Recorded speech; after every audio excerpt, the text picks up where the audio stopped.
दोस्तों नमस्कार। शाम की चाय के साथ 10 इम्पॉर्टेंट करंट अफेयर सेशन में आपका स्वागत है। आज दिनांक है 6 फरवरी 2021। तो चलिए आज के सभी इम्पॉर्टेंट करंट अफेयर्स को देख लेते हैं। पहला प्रश्न है, दुनिया भर में टीकों को वितरित करने के लिए किस भारतीय कंपनी ने यूनिसेफ के साथ भागीदारी की है। आपको बताना है कि कोविड-19 वैक्सीन के वितरण के लिए यूनिसेफ ने किस भारतीय कंपनी के साथ पार्टनरशिप की है। उत्तर होगा सीरम इंस्टीट्यूट ऑफ इंडिया।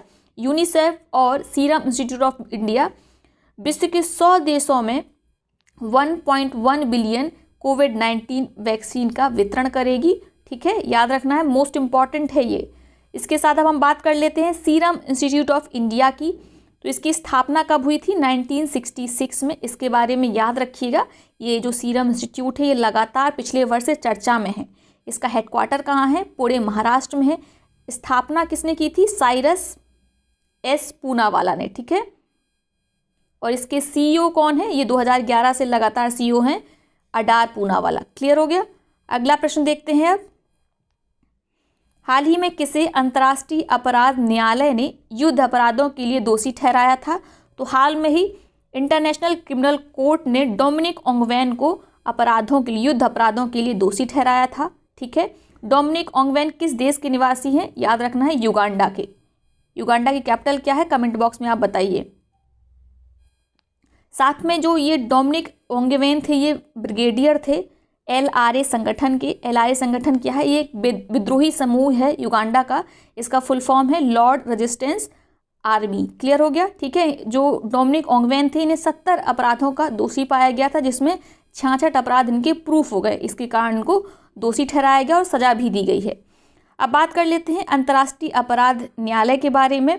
इसका हेडक्वार्टर अक्सर एग्जाम में पूछ लिया जाता है। तो हेडक्वार्टर कहाँ है इसका? हेग, नीदरलैंड में। इसमें कुल 18 जज होते हैं, जिनका टेन्योर कितना होता है? 9 वर्ष होता है। ठीक है, याद रखिएगा, इसका टेन्योर भी खूब पूछा जाता है। अगला प्रश्न देखते हैं। दुनिया में पहली बार पेरिस की एक अदालत ने जलवायु खतरे से निपटने के लिए समुचित प्रयास न करने पर फ्रांस सरकार पर कितने यूरो का प्रतीकात्मक जुर्माना लगाया है? मोस्ट इंपॉर्टेंट प्रश्न, इसको नोट कर लीजिए, वेरी इंपॉर्टेंट है। ठीक है, तो जो पेरिस की अदालत थी उसने 1 यूरो का जुर्माना लगाया है फ्रांस सरकार पर। अदालत का कहना है कि फ्रांस को जितने समुचित प्रयास करने चाहिए थे जलवायु खतरे से निपटने के लिए, जो उसकी प्रतिबद्धता होनी चाहिए थी, वह उस पर खरा नहीं उतरा है और यह जुर्माना प्रतीकात्मक लगाया गया है ताकि अब फ्रांस सरकार सीरियस हो जाए अपने विभिन्न प्रयासों को लेकर। ठीक है, अगला प्रश्न देखते हैं। युद्धाभ्यास के संबंध में निम्नलिखित कथनों पर विचार करें। यह एक भारत अमेरिका संयुक्त सैन्य अभ्यास है। युद्धाभ्यास 2000 के बाद से आयोजित 2 सेनाओं के बीच आयोजित संयुक्त सैन्य अभ्यास है। तीसरा कथन है, युद्ध अभ्यास का 16वां संस्करण राजस्थान में आयोजित किया जाएगा। इसमें से आपको बताना है कि कौन सा सही है कथन। तो जो पहला कथन है वह बिल्कुल सही है। यह भारत और अमेरिका के बीच में होता है और पहली बार कब हुआ था? 2004 में। तो दूसरा वाला कथन जो वो गलत हो गया। युद्धाभ्यास 2 सेनाओं के बीच तो आयोजित होता है, लेकिन 2000 के बाद नहीं बल्कि 2004 से। ठीक है, और इसका 16वां संस्करण कहाँ चल रहा है? राजस्थान में। यह बिल्कुल सही है। तो पहला और तीसरा सही है। युद्धाभ्यास के बारे में आपका विकल्प इसमें ए सही हो जाएगा। क्लियर। अगला प्रश्न देखते हैं। हाल ही में समाचारों में देखा गया राष्ट्रीय बाल अधिकार संरक्षण आयोग का मुख्यालय कहाँ है? काफ़ी खबरों में था राष्ट्रीय बाल अधिकार संरक्षण आयोग। इसका मुख्यालय नई दिल्ली में है। ये भी याद रखिएगा, नए जो भी आयोग वगैरह पूछ लिए जाते हैं, फिर आपको लगता है कि प्रश्न कहाँ से पूछा गया है, तो ज़रूर वो कुछ समय से चर्चा में रहा होगा, तभी आपको आगे परीक्षा में देखने को मिलता है।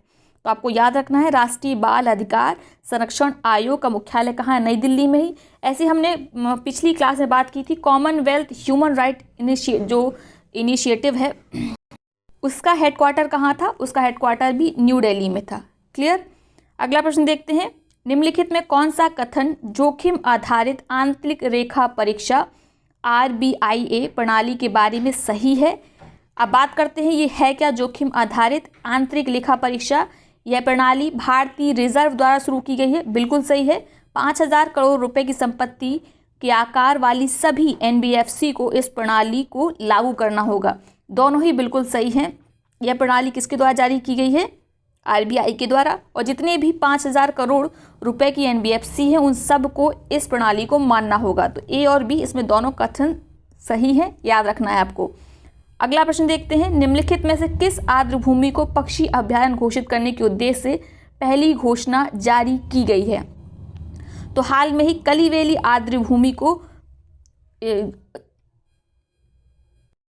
पक्षी अभयारण्य घोषित करने की पहली घोषणा की गई है। आपको बस ये याद रखना है कलिवेली आर्द्र भूमि कहाँ पर है, तमिलनाडु में है। ठीक है, आपके काम का इतना ही है। अगर पूछा जाए कलिवेली आर्द्र भूमि कहाँ पर है तो उत्तर होगा तमिलनाडु। अगला प्रश्न देखते हैं, हाल ही में प्रधानमंत्री ने किस भारतीय संगीत गायक को उनकी जन्म शताब्दी पर श्रद्धांजलि अर्पित की है? तो हाल ही में पंडित भीमसेन जोशी की जन्म शताब्दी पर प्रधानमंत्री नरेंद्र मोदी जी के द्वारा श्रद्धांजलि अर्पित की गई। इनका घराना पूछा जा सकता है, ये किस घराने संबंधित थे? किराना घराने से। ठीक है, और 2008 में इन्हें भारत रत्न से सम्मानित किया गया था। और ये कहाँ से संबंधित है? यूपी से, यूपी के एक छोटे से शहर कैराना से। क्लियर हो गया? तो ये है आज के करंट अफेयर्स। अब आज के प्रश्न देख लेते हैं जिनका जवाब आपको कमेंट बॉक्स में देना है। जो सबसे पहले सही सटीक जवाब देगा उसका नाम अगले वीडियो में लिया जाएगा, साथ में उसके कमेंट को पिन किया जाएगा।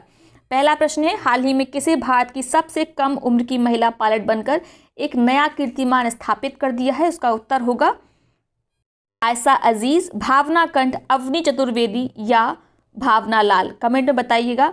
अगला प्रश्न है, हाल ही में जम्मू कश्मीर संविधान सभा के किस एकमात्र जीवित सदस्य का 93 वर्ष की आयु में जम्मू कश्मीर में निधन हो गया है? आपके विकल्प हैं कृष्णदेव सेठी, आयूब मुख्तार, गजानन मिश्रा या इनमें से कोई नहीं। अंतिम प्रश्न देखते हैं, भारत का पहला PGI MPT क्लिनिक कहाँ लॉन्च किया गया है? आपके विकल्प हैं चंडीगढ़, केरल, असम या झारखंड। तो तीनों प्रश्नों को एक ही कमेंट में लिखिएगा ताकि आपके कमेंट को पिन किया जा सके। अब पिछले प्रश्नों का देख लेते हैं।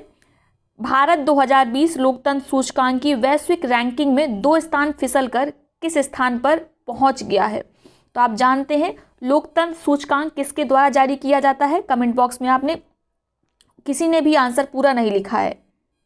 किसके द्वारा जारी किया जाता है लोकतंत्र सूचकांक? इकोनॉमिस्ट इंटेलिजेंस यूनिट के द्वारा।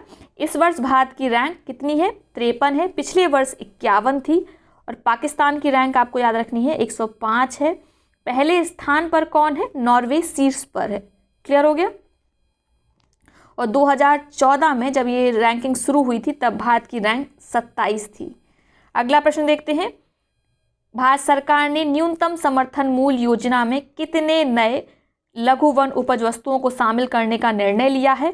तो कुल 14 लघु वन उपज को शामिल किया जाएगा न्यूनतम समर्थन मूल्य योजना के अंतर्गत। मोस्ट इंपॉर्टेंट, इसको याद रखना है। अंतिम प्रश्न देखते हैं, the little book of encouragement पुस्तक के लेखक कौन है? यह पुस्तक भी बहुत इंपॉर्टेंट है। The little book of encouragement, यह पुस्तक लिखी गई है दलाई लामा के द्वारा। याद रखना है, मोस्ट इंपॉर्टेंट। तो ये है आज का सेशन। आई होप वीडियो आपको पसंद आया होगा। वीडियो को लाइक करें, साथ ही अपने मित्र और सहपाठियों के साथ इसे शेयर करना बिल्कुल ना भूलें। बहुत बहुत धन्यवाद।